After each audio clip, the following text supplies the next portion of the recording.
द्वार से तुम मोक्ष में नहीं जा सकते, ये दूसरा द्वार बता रही हूँ। दूसरे से नहीं जा सकते, तीसरा है 21 द्वार में से जो द्वार आपको पसंद आता हो उस द्वार से आप, उस रास्ते से आप वहां पर पहुंच जाना। इतनी छूट कोई नहीं देगा आपको। कहीं पर कोई चीज खरीदने जाओ ना, एक के साथ में एक फ्री ही होता है, ज्यादा फ्री नहीं मिल सकता है। लेकिन यहाँ मोक्ष में जाने के लिए आपको कितनी चीजें दे दी है, लेकिन फिर भी हमें जानने की उसकी पिपासा अभी तक हमें जागी है नहीं। हम इस संसार के अंदर रचे पचे हो गए हैं, हमें एकमात्र वो संसार ही अच्छा लग रहा है, इसलिए मोक्ष में जाने की इच्छा। क्या करेंगे वहां? सही है ना? सही है। मोक्ष में जाके क्या करना? वहां कोई परिवार नहीं है, माता नहीं है, पिता नहीं है, बच्चे नहीं है, सास ससुर नहीं है, कोई भी मिलने वाला नहीं। मोक्ष में तो वहां जाके क्या करना है? मालूम है? अकेले आए, अकेले जाना है। अगर इतना सब कुछ मालूम होता तो आप घर पे नहीं बैठते अभी। हाँ, महाराज साहब जी के पाठ पर उदय उदय तो लाना पड़ता है अपने को। मैं बोलूँ आज ही उदय आ जाए, लेने के लिए तैयार हो? फिक्स सूट होना चाहिए, झूठ होना चाहिए। झूठ कोई भगवान का, यम लोग का अगर टेढ़ा आ जाए तो वहाँ पे आपको छोड़ने वाले हैं? अपने आप यहाँ पे मरे कोई व्यक्ति, कोई देवलोक हुआ है और तुरंत उसको फटाफट कैसे घर से बाहर निकलना, उसी की तैयारी होती है। जिंदगी जी कोई व्यक्ति आपको नहीं कहेगा कि आप घर छोड़कर जाएं। अब आपकी घर पे जरूरत नहीं है, बच्चे बच्ची की शादी करती है, कहते हैं घर में इसलिए रखते हैं आपको क्योंकि बिना पगार का नौकर, ईमानदार और वफादार आपको मिल जाएगा। घर पर अगर रखवाली के लिए वॉचमैन रखना पड़ेगा, उसको पगार देना पड़ेगा, लेकिन आप तो फ्री में काम करने वाले हो, 2 रोटी में आप सब कुछ संभाल लेते हो। तो अपना जीवन ऐसा है, कोई ध्यान रखने वाला है, केवल उनके स्वार्थ के लिए आपको रोक रहे हैं।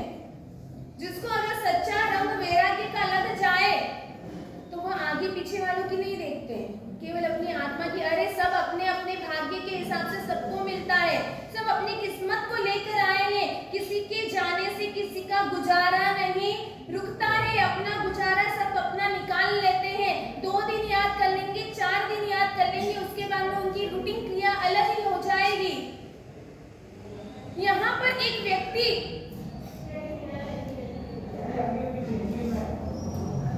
एक कर्मचारी था और वह व्यक्ति ऑफिस से अपने घर पर जा रहा था। नदी की पुल आई, नीचे नदी थी, पुल से गुजर रहा था और उस व्यक्ति ने सोचा कि यहाँ पे ठंडी ठंडी हवा आ रही है, तो क्या कर लेता हूँ, थोड़ी देर विश्राम कर ले। थोड़ी देर में आराम कर लो, उसके बाद में घर पर जाओ, क्योंकि मालूम है घर पर जाने के बाद में क्या होगा। व्यक्ति पुरुष जितना हो सकता है ना शांति का अनुभव करता है तो वो बाहर ही करता है। मालूम है घर पर आने के बाद में मेरी हालत खस्ता होनी है। उस व्यक्ति ने सोचा कि मैं कुछ देर यहाँ पर आराम कर लेता हूँ। चेयर बनी हुई थी वहां पर, उस पर बैठ गया। उसके साथ में जो वो ऑफिस से, वहां कारखाने से जहां से आया था, उसका एक ब्रीफकेस था और वह ब्रीफकेस उसने वहीं पर रख दिया। ठंडी ठंडी हवाओं में आराम से बैठा हुआ है, नींद लग गई। बैठ भी गया, सही। नींद लगी, जैसे ही उसकी नींद खुली उसने देखा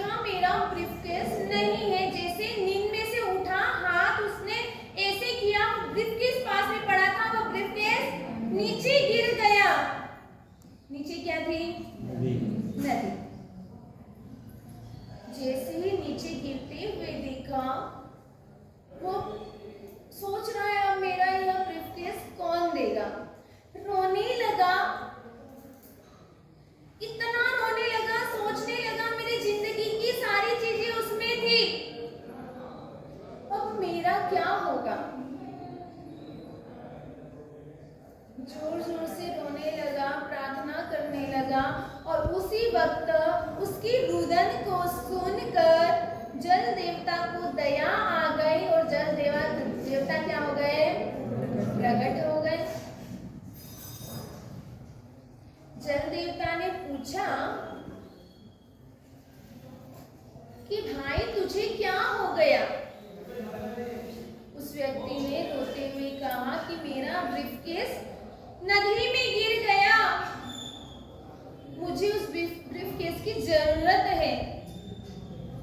जैसे ही उसने कहा, जल देवता ने कहा तुम यहाँ पर खड़े रहो, मैं अभी आपका ब्रीफकेस लेकर आता हूँ। उसी वक्त जल देवता नदी के अंदर गए, बाहर लेकर एक चमड़े का जोरदार ब्रीफकेस लेकर आए।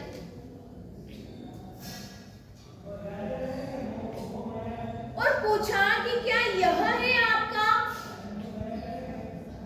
उसने कह दिया ये मेरा नहीं है। क्या कहा उसने? ये मेरा ब्रीफकेस नहीं है। वापस जल देवता अंदर गए। अगर अपने को मिल जाए अच्छा सुंदर सा, उसका तो ऐसा वैसा था, हाँ?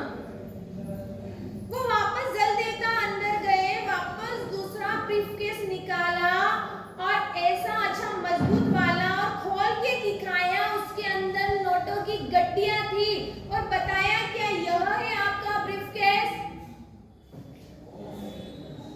उसने कहा ये भी मेरा नहीं है। अगर आपकी कोई चीज घूम गई, देवता प्रकट हो गए, बोले ये है और नोटों की गड्डियां देखो तो क्या हो जाए अपना? हाँ? मन पिघल, कोई बात नहीं, वो गई तो गई, कोई बात नहीं, ये नया माल तो अपने पास आ रहा है। उसने कह दिया ये भी मेरा नहीं है, मेरा तो रेक्सिन का ब्रीफकेस है और उसके अंदर नोट वगैरह नहीं है, उसमें तो मेरे कागज हैं। वो कागज ही मेरे लिए कीमती है। जल देवता वापस गए और वो जो उसका रियल ब्रीफकेस था वो निकाल कर दिया और पूछा ये आपका है। जैसे ही उसने अपना ब्रीफकेस देखा बहुत खुश हो गया, हाथ में ले लिया कि हाँ यही मेरा ब्रीफकेस है। जल देवता भी उसकी न्याय और नीति को देखकर खुश हो गए। वो सोचने लगा कि इतने सुंदर सुंदर मैंने बताए लेकिन एक भी लेने के लिए तैयार नहीं, नोटों की गड्डियां दिखाई लेने के लिए तैयार नहीं, एक ब्रीफकेस के अंदर मैंने सोने के गहने दिखाए वह लेने के लिए तैयार नहीं। यह बहुत न्यायी व्यक्ति है, नीतिवान व्यक्ति है।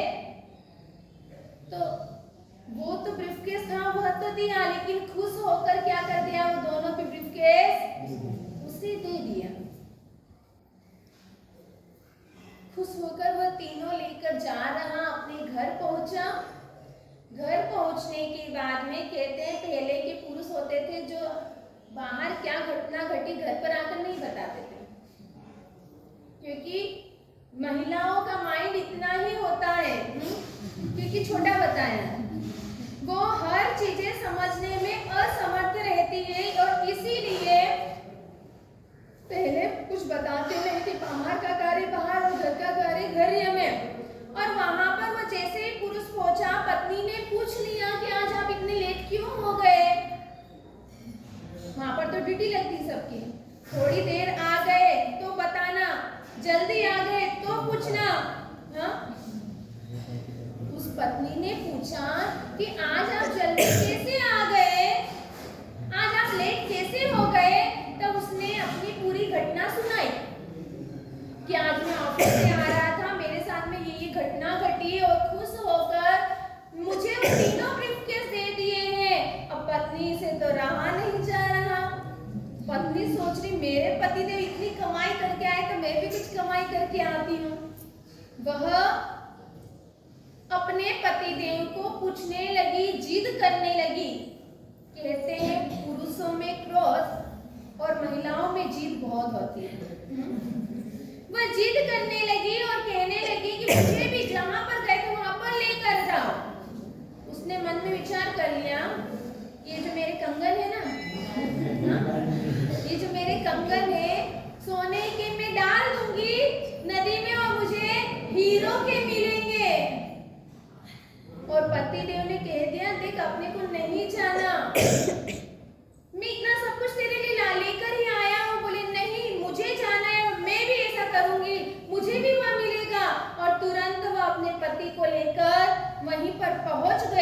और पहुंचने के बाद में जैसे ही पतिदेव और पत्नी दोनों उस कुर्सी पर बैठी थी, लेकिन जिस कुर्सी पर बैठे थे उसकी पीछे की पीठ यानी पीछे का सहारा लेने का नहीं था। दोनों बैठे। अब वह पत्नी सोच ही रही है कि मैं अपने कंगन उस नदी में डालूं, लेकिन उसके पहले ही कंगन तो नदी में नहीं गए, लेकिन उसकी पत्नी ही नदी में गिर गई। और जैसे ही पत्नी गिरी, वापस बेचारा वह रोने लगा। वो सोचने लगा कि मैं इसकी जिद में आकर मैं भी कैसा पागल था, लोभवश में मैंने इसको लेकर आ गया और वो देखो कंगन के बहाने वो ही गिर गई। अब मैं क्या करूंगा? वापस रोने लगा। दुख में ही रोना आता है व्यक्ति को, सुख में हंसना आता है। वह व्यक्ति रोने लगा और उससे वापस जल देवता ने पूछा कि भाई तुझे अब क्या हो गया है? और उस वक्त भाई साहब ने कहा कि कुछ हुआ नहीं, बहुत कुछ हो गया है। बोले क्या हुआ है? उसने कहा मेरी पत्नी ने कहा था, उसने सोचा कि मैं कंगन अंदर डाल दूंगा, हीरे के कंगन मेरे बाहर आ जाएंगे, पर यहाँ पर तो मेरी पत्नी ही गिर गई है। जल्दी ने कहा कोई बात नहीं बेटा, पत्नी गिरी है, मैं उसको भी लेकर आ जाऊंगा। हाँ? हाँ?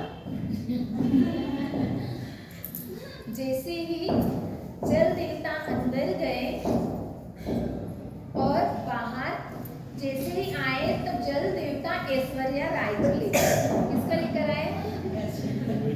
ऐश्वर्या राय को लेकर आए और पूछने लगे उस भाई से कि देख तेरी पत्नी यही है। क्या कहा? तेरी पत्नी यही है। वह पुरुष कहने लगा, वह युवा कहने लगा हाँ हाँ यही मेरी पत्नी है। क्या कहा? अरे हाँ यही मेरी पत्नी है। जल देवता आश्चर्य में आ गए। वो सोचने लगे पहले आया था तब तो बड़ा ही वह नीतिवान दिख रहा था, लेकिन अब इसे क्या हो गया? ये लोभी बन गया है। इतनी सुंदर रूपवती यौवना को देखकर उसने सोच लिया कि हाँ इसी को मैं लेकर चल जाता हूँ। मन में विचार करने लगे और पूछ लिया कि भाई तू पहले आया था, जब तक तेरी असली चीज नहीं आई, जब तक तूने मना किया, लेकिन अभी मैं जैसे ही ऐश्वर्या को लेकर आ गया तूने हाँ कर दिया, इसका कारण क्या है? और उसी वक्त वो भाई कहने लगा कि जल देवता अगर आप जैसे ही ऐश्वर्या को लेकर आए और उस वक्त मैं मना कर देता, हाँ उस वक्त अगर मैं मना कर देता, आप वापस आते, दूसरे नंबर पे माधुरी को लेकर आ जाते, मैं उसको भी मना कर देता, फिर आप मेरी रियल पत्नी को लेकर आ जाते, मेरी रियल पत्नी के साथ में आप उन दोनों को भी गिफ्ट कर देते, तो मुझे अपनी जिंदगी बर्बाद नहीं करनी है। क्या कहा उसने? मुझे अपनी जिंदगी बर्बाद नहीं करनी है, मुझे अपनी लाइफ को नरक नहीं बनाना है, मैं एक को संभालूं वही बहुत है। हाँ? क्या कहा?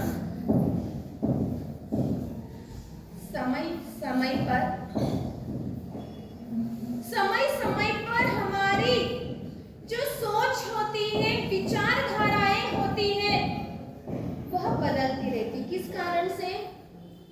अपने निजी स्वार्थ के पीछे। किसके पीछे? अपने निजी स्वार्थ के पीछे। अगर यहाँ पर घर में आग लग जाए ना, तो सबसे पहले आप किसको बचाने की कोशिश करोगे? किसको बचाने की कोशिश करोगे? चलो कोई बात नहीं, आपके घर पर आपकी पत्नी प्रेग्नेंट है और उस वक्त आप उसे हॉस्पिटल लेकर गए हैं, डॉक्टर ने कह दिया है दोनों सीरियस है, दोनों में से एक को मैं बचा सकता हूँ, तो आप क्या करेंगे? आप क्या कहोगे? माँ को बचाओ। किस लिए? माँ अगर बच जाएगी तो मुझे बच्चे की प्राप्ति वापस हो सकती है, इसलिए वो डॉक्टर को कहता है अगर एक जीव बचने वाला है तो आप माँ को बचा लें।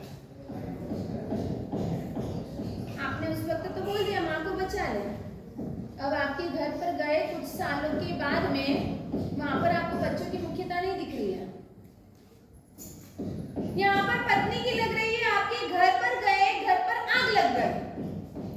अब वहां पर आग बचने में आप सबसे पहले किसकी सेफ्टी करोगे? करोगे ना? आप सोचोगे जितना हो सके मैं यहाँ से रवाना हो जाऊं। आप किसी को देखने के लिए नहीं बैठोगे, नहीं तो बाई चांस ज्यादा आग लग गई, घर गिर गया, पूरा जल गया, तो मैं भस्मीभूत हो जाऊंगा। वहां पर अपनी जान सबसे ज्यादा प्यारी होती है।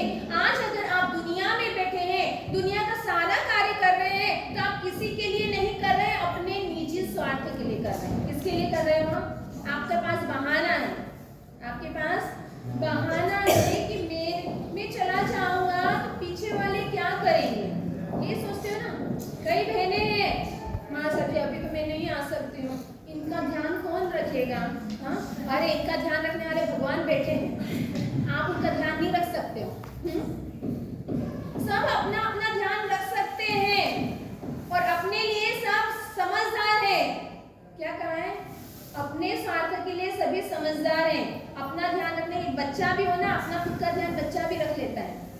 एक छोटे से बच्चे को कह देंगे, अगर वो बैठा है ऐसे, तो जब आप सामने बैठे होगे ना, तब वो पलंग से नीचे उतरने की कोशिश कर लेगा, लेकिन जब अकेला रहेगा ना, तब वो नीचे उतरने की कोशिश, देखना आप बैठे रहोगे तब वो ट्राई करेगा। मालूम है अगर बाई चांस में गिरने की कोशिश होगी तो मुझे मेरी माता बहन कोई भी उठा लेगा, बचा लेगा, लेकिन अकेला जब रहता है ना, तो यहाँ पे बिठा के जाओगे ना, यहाँ पर ही बैठा रहेगा। वो भी बड़ा होशियार होता है, उसमें भी समझ सकती है।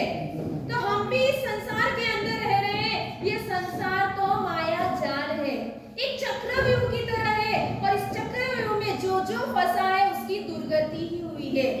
और इस संसार में रहकर जिसने परमात्मा का खूंटा पकड़ लिया है, कहते हैं कबीर और कमाल जब अपने एक रास्ते से निकल रहे थे, एक माझिया चक्की चला रही थी, घट्टी पीस रही थी, उस वक्त कमाल ने अपने पिता से कहा, पिताजी ये क्या हो रहा है, मैं ये क्या देख रहा हूँ? एक आश्चर्यजनक मुझे चीज देखने को मिली है कि जो इस घट्टी के अंदर जा रहा है वो पिसा पिसा के बाहर निकल रहा है।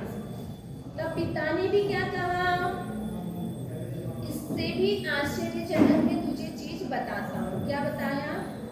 इससे भी अच्छी आश्चर्यजनक मैं चीज बताता हूँ कि जैसे ही बहनों ने कभी घट्टी चलाई हो तो ध्यान होगी, जो अंदर चले गए वो पिसा जाते हैं, और जो खूंट के वहां पर लगे हुए रहते हैं वह ऐसे के ऐसे अखंड रहते हैं।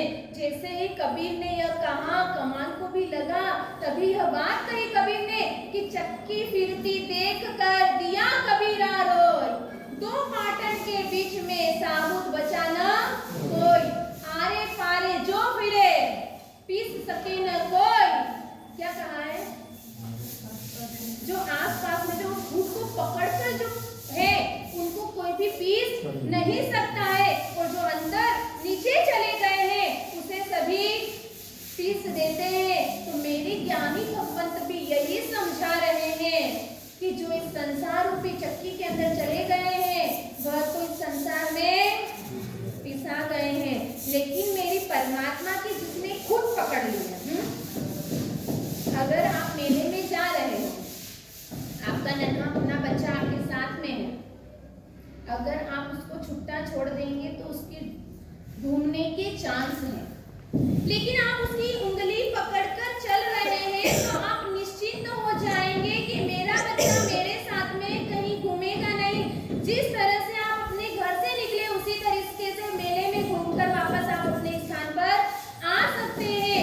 उसी तरह से जब एक छोटे से बालक को घूमने के डर से आप अपने बच्चे की उंगली पकड़कर चलते हैं, ताकि मैं संसार में न भटक जाऊं, संसार में मेरा परिभ्रमण न हो जाए, कहीं मेरी दुर्गति न हो जाए, उसके लिए मैं परमात्मा का अगर खूंट पकड़ लूं, हाँ, परमात्मा की उंगली पकड़ लो तो मुझे कहीं पर भी जाने की जरूरत न पड़ेगी।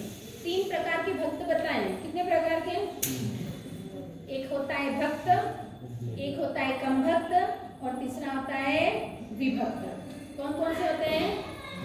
भक्त और विभक्त। 3 प्रकार के भक्त बताए हैं। अब इसकी व्याख्या बता रहे हैं।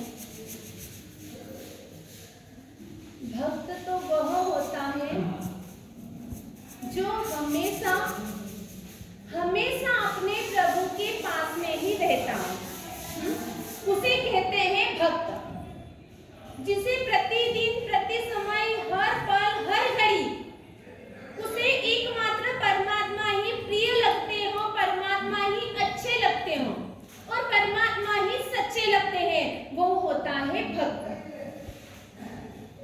फिर दूसरे नंबर पे बताया है कम भक्त। हाँ, जिसे परमात्मा नाम की चीज ही पसंद न हो, जो परमात्मा, मंदिर, उपासना, गुरु, भगवान, सज्जन व्यक्ति जिसे बिल्कुल अच्छे नहीं लगते हो, वह होता है कम भक्त। और तीसरे नंबर पे क्या बताया है? विभक्त। मैं इसलिए बता रही हूँ कि अपने क्या अपन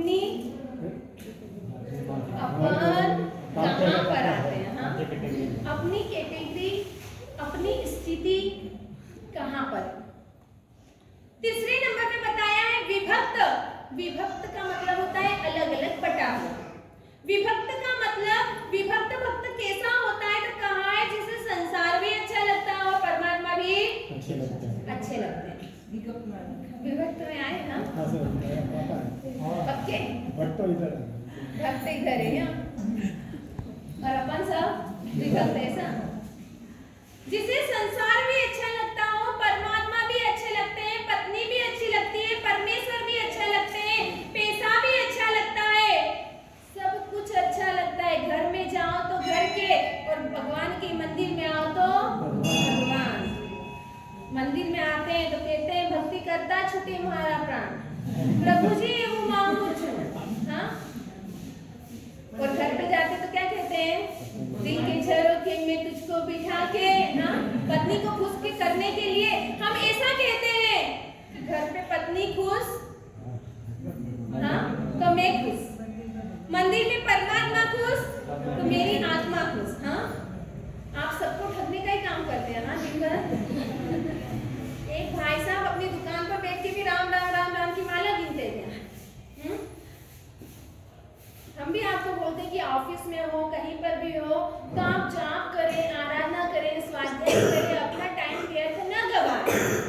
लेकिन जिस पुरुष की मैं जिस सेठ की बात कह रही हूँ, आपके सामने कहना चाहती हूँ, वह व्यक्ति दुकान पर बैठकर भी राम राम की माला गिनता।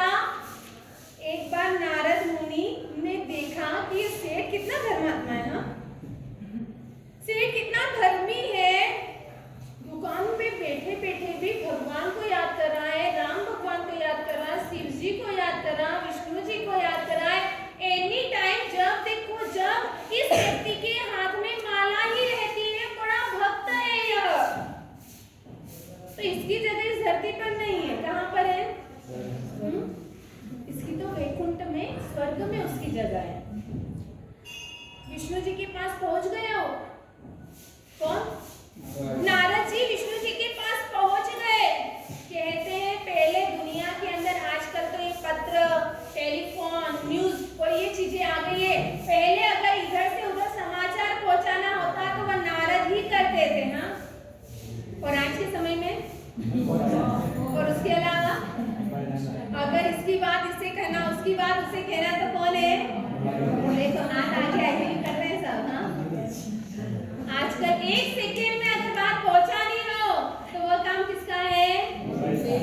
हाँ, हाँ, मेरी बोलूंगी तो बोलो तो तुम्हारे साथ हमारे पीछे पड़ जाए ना। वहां पर नारद मुनि विष्णु जी के पास में, शिव जी के पास पहुंचे और कहने लगे कि इस नगर के अंदर एक सेठ जी है जो आपके परम भक्त है। तो ऐसे भक्तों की जगह नीचे नहीं होनी चाहिए, आप उसे वैकुंठ में, स्वर्ग में क्यों नहीं बुला लेते? तब विष्णु जी और ये कहने लगे कि देख नारद, ये कोई आने वाला नहीं है। ये जिस सेठ की तू बात कर रहा है उसे इस दुनिया में ही अच्छा लगता है, वो अपने पास नहीं आने वाला है। नारद जी कहने कैसे नहीं आएगा, मैं लेकर आऊंगा। हाँ, अरे मैं लेकर आऊंगा, आप मुझे केवल आदेश कर दें, मैं तुरंत उसे लेकर आ जाऊंगा, उसके लिए आप ऊपर व्यवस्था कर लेना। हाँ, विष्णु जी ने कहा ठीक है, मैं चला जा, आप उसे लेकर आ जाए, हमारे यहाँ पर व्यवस्था हो जाएगी। नारद जी पहुंचे और पहुंचने के बाद में सेठ जी की दुकान पर बैठे वे सेठ जी को देखा। सेठ जी के पास जाकर कहा कि सेठ जी आप तो परम भक्त दिखते हैं और ऐसे भक्तों की जगह यहाँ पर नहीं है, स्वर्ग लोक में है, वहाँ पर सुख इसलिए मैं आपको लेने के लिए आया हूँ। आपको भी सिमंदर स्वामी का वहां से यहाँ विमान आ जाए कि आप यहाँ पर एक गुरुजी वगैरह अच्छे हैं धर्मी यहाँ, और ऐसे धर्मी लोगों की यहाँ पे भरत क्षेत्र में जरूरत नहीं है। ऐसा धर्म तो जोर शोर से वहाँ महाविद्य क्षेत्र में चल रहा है, तुम सभी वहां पर आ जाओ। कितने लोग जाने के लिए तैयार होंगे? हाँ, रहने दो, आपका मन तो वहाँ भटकेगा नहीं। बच्चे घर पर बैठे मेरा इंतजार कर रहे हैं, बच्चे को भी लेके चल जाओ, क्या कहोगे? हाँ, नहीं आएंगे तो फिर आप भी कैंसिल हो जाते हैं कि ये यहाँ और मैं वहां जाकर क्या करूंगी। हाँ, वो सेठ जी भी कहने लगा कि अरे नारद मुनि, अभी तो मुझे बहुत कुछ काम बाकी है, अभी तो मेरे बेटे की शादी भी नहीं हुई है और मैं इसे छोड़कर तो आ नहीं सकता हूँ, इसलिए आप कुछ समय यानी कुछ सालों के बाद में आना, मेरे बेटे की शादी करवा दो, फिर मुझे कोई काम नहीं है। सब बहनें भी हमको यही कहती, महाराज साहब जी बस तैयारी है, बस बहू आ जाए, बेटे के हाथ पीले कर दो, उसके बाद बस मैं आपके साथ में ही हूँ। बेटे के हाथ पीले क्या, उसके भी पोते हो लेकिन बच्चे हो गए, लेकिन फिर भी आप आने के लिए तैयार नहीं। हाँ, जैसे ही यह कहा नारद मुनि ने कहा ठीक है कोई बात नहीं, मैं कुछ दिनों के बाद कुछ वर्षों के बाद आता हूँ। और यहाँ पर कुछ सालों के बाद में नारद मुनि वापस आ गए। अब नारद मुनि तो आज यहाँ कल वहाँ, वो सेठ जी के पास आ गए और सेठ जी को कहने लगे चलो मैं आपको लेने के लिए आया हूँ। तब सेठ जी कहने लगे कि अभी तो मेरे बच्चे की नई नई शादी हुई है। हाँ, अभी मेरे बच्चे की नई नई शादी हुई है, मैंने अभी तो मेरे घर पे एक पन्ना झूलते हुए भी नहीं देखा है, इसलिए कम से कम मेरे बच्चे के यहाँ पर एक पुत्र या पुत्री कुछ भी हो जाए, उसे देखकर फिर मैं आपको, मालूम है कि यमराज का तेड़ा कब आ जाएगा? नहीं मालूम। नारद जी ने कहा ठीक है कोई बात नहीं, वापस चले गए। थोड़े समय के बाद में वापस आए, तब वापस देखा कि दुकान पर सेठ जी तो थे ही नहीं।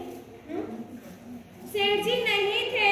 उन्होंने सोचा कि सेठ जी कहाँ है, सेठ जी दिख नहीं रहे। आजू बाजू वालों को पूछा, घर पर पहुंच गए नारद जी और पुत्र से पूछा तो पुत्र ने कहा कि पिताजी तो साल भर हो गया है। हाँ? वो तो देवलोक हो गए। उस वक्त नारद जी अब विचार करने लग गए, अरे मैं सेठ जी को लेने के लिए आया हूँ, नारद सेठ जी मरकर कहाँ गए, उनका जन्म कहाँ हुआ है, वहां से लेकर चला जाता हूँ। अब उन्हें तो मालूम नहीं। विष्णु जी को पूछने गए और विष्णु जी ने देखा और ज्ञान से कहा कि वह सेठ जी का जो गोदाम है वहां पर बिल्ली के रूप में घूम रहे हैं सेठ जी। क्या कहा? अपनी जितनी आसक्ति होगी ना, अपनी वहीं पे उत्पत्ति होगी, ये ध्यान रखना। आसक्ति वहां उत्पत्ति।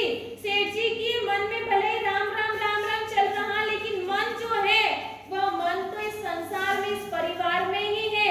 और उसी वजह से सेठ जी बिल्ली के रूप में जन्म हुए, खुद ही के गोदाम में वह बिल्ली के रूप में घूम रहे हैं। जैसे ही वह वहां पे बिल्ली को देखने के लिए गए, उस गोदाम में पहुंचे, लेकिन वहां पर बिल्ली भी मरी हुई दिखी। क्या दिखी? बिल्ली भी मरी हुई दिखी। क्योंकि उसी रात को जैसे ही बिल्ली ने, पहले का समय था, लाइटें नहीं थी, दीपक जलाने पड़ते थे, और उस वक्त जो गोदाम था वह गोदाम रुई का था। और जैसे ही बिल्ली ने चूहे को देखा, चूहे को देखने में जैसे ही उसके ऊपर लपकी, वह दीपक ढुल गया, आग लग गई और बिल्ली वहीं पर जलकर मर गई। नारद जी को बहुत दुख हुआ कि अरे बिल्ली भी मर गई यहाँ पर, तो अब वो कहाँ पर जन्मा हुआ? मुझे कुछ भी हो जाए, मुझे कुछ भी हो जाए, सेठ जी को लेकर ही जाना है। वापस विष्णु जी के पास गया और पूछने लगे अब कहाँ पर गया है वह? नारद जी भी थक गए। एक बार गए, 2 बार गए, 3 बार गए, चौथी बार पूछने गए। कुछ दिनों के बाद, कुछ महीनों के बाद में जैसे ही नारद जी पूछने गए तब विष्णु जी ने कहा कि तेरा सेठ जी तो अभी गलियों में घूम रहा है। क्या कहा है? गलियों में घूम रहा है, सुअर के रूप में उत्पन्न हुआ है। अपन भी हर योनि में, हर गतियों में जाकर आए हैं। अभी सुअर को देखकर हमें घृणा होती है, जानवरों को देखकर घृणा होती है, लेकिन हर भव एक योनि ऐसी नहीं है जहां पर हमारी उत्पत्ति न हुई होगी। जैसे ही कहा, नारद जी तो वहां पर पहुंच गए और कहने लगे कि चलो सेठ जी, मैं आपको लेने के लिए आया हूं। सेठ जी ने उस वक्त क्या कहा मालूम है? क्योंकि सुअर की तो बारात देखी है अपन ने। हाँ, एक के पीछे 5-7 तो रहते ही हैं। सुअर ने कहा कि मैं चलने के लिए तो आपके साथ तैयार हूँ, लेकिन स्वर्गलोक में मेरा ये परिवार और मेरा ये जो भोजन है, यह मुझे वहां पर मिलेगा या ना मिलेगा? सुअर का भोजन क्या है? विष्ठा। वह सोचने लगा, वह कहने लगा कि मुझे ये भोजन वहां मिलेगा या नहीं, और ये जो मेरा परिवार है ये मुझे वहां पर मिलेगा या नहीं मिलेगा। नारद जी समझ गए हैं कि सचमुच में यह सेठ जी तो आने वाले नहीं है। उन्हें संसार का रंग लगा हुआ है, ऐसा मजिक लगा हुआ है कि वो निकलने वाला नहीं है।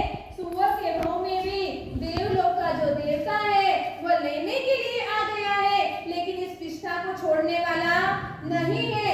हम भी ऐसे ही हैं, हमारी जो आत्मा है वो ऐसी ही है। आज हमारे परमात्मा रूपी जो हमें मेवा मिल रहा है उसे लेने के लिए हम तैयार नहीं है। केवल विष्ठा रूपी जो भौतिक सुख सुविधाएं हैं उसी में हम रचे बचे हैं, उसी में हम सुख मानते हैं। सही मानते हैं नहीं मानते? हमारे घर पे हमको कूलर चाहिए, एसी चाहिए, फ्रिज चाहिए, वो चाहिए, डाइनिंग टेबल चाहिए, वो चाहिए, बेड चाहिए, कितनी ही चीजें चाहिए, उसी में हम सुख की अनुभूति करते हैं। कभी किसी ने यह सोचा है? नहीं, मुझे मेरे घर में गृह मंदिर चाहिए। सोचा? कितने ने सोचा और कितनों ने बनवा लिया? कितने ने सोचा और किसने बनवा लिया? कितनों ने बनवा लिया आज तक? आज घर के अंदर सभी के अलग अलग बेडरूम मिलेंगे। एक हॉल होगा, किचन होगा, 4 उसमें, हाँ, लेट्रिन बाथरूम भी मिलेंगे, लेकिन उसके साथ में हमारे घर में एक मंदिर नहीं मिल सकता? हमें मिलेगा?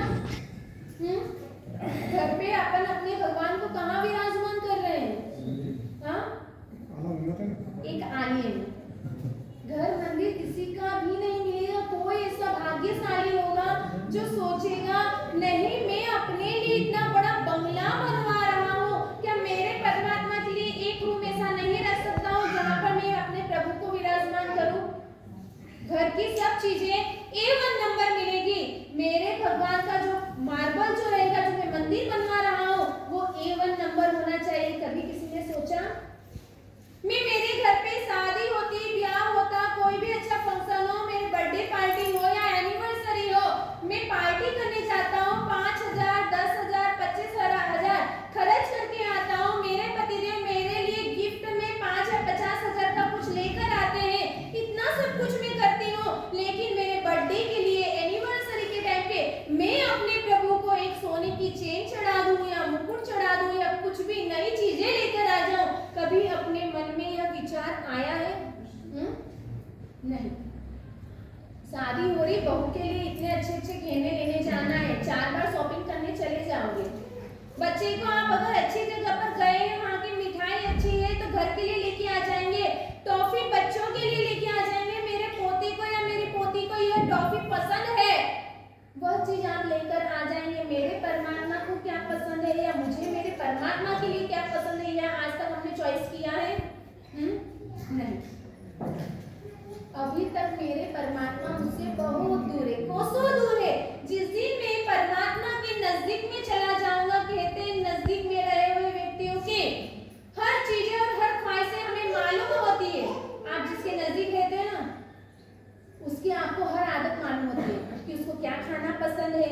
कैसा पहनना पसंद है, क्या कलर पसंद है, कैसा घूमना पसंद है, क्या सीरियल पसंद है, हर चीजें उसकी अपने को मालूम होती है नहीं। तो जब तक हम अपने परमात्मा के पास नहीं पहुंचेंगे, परमात्मा के नजदीक नहीं रहेंगे, जब तक हमें परमात्मा की बातें मालूम पड़ने वाली नहीं है। दूर रहोगे तो दूर से ही अलविदा भगवान भी कर देंगे। कहते हैं जब गांव का या देश का या नगर का राजा अगर खुश हो जाता है तो छोटे मोटे आपको राज्य दे देगा, छोटे मोटे नगर दे देगा। अगर कोई किसान खुश हो गया आपके से तो वो आपको थोड़ा बहुत अनाज दे देगा। लेकिन अगर मेरे जगतपति खुश हो गए तो वह अपना पूरा साम्राज्य ही आपको दे देगा, वह भी आपको जगतपति बना देगा। और ऐसे ही मेरे जगतपति यानी मेरे परमात्मा की भक्ति करने से हमारे जीवन में किन किन चीजों का नाश हो जाता है। कहा है पापम लुम्पति, अपन ने श्लोक क्या कहा था, पापम लुम्पति दुर्गति गलयति। मैं मेरे परमात्मा की आराधना करूंगी तो मेरे पाप सारे नाश हो जाएंगे। आगे भी बात बताया कि परमात्मा की अर्चना करने से क्या क्या चीजों का नाश होता है। ऐसे ही रिपुमर्दन राजा ने भी परमात्मा की भक्ति करी थी और उस भक्ति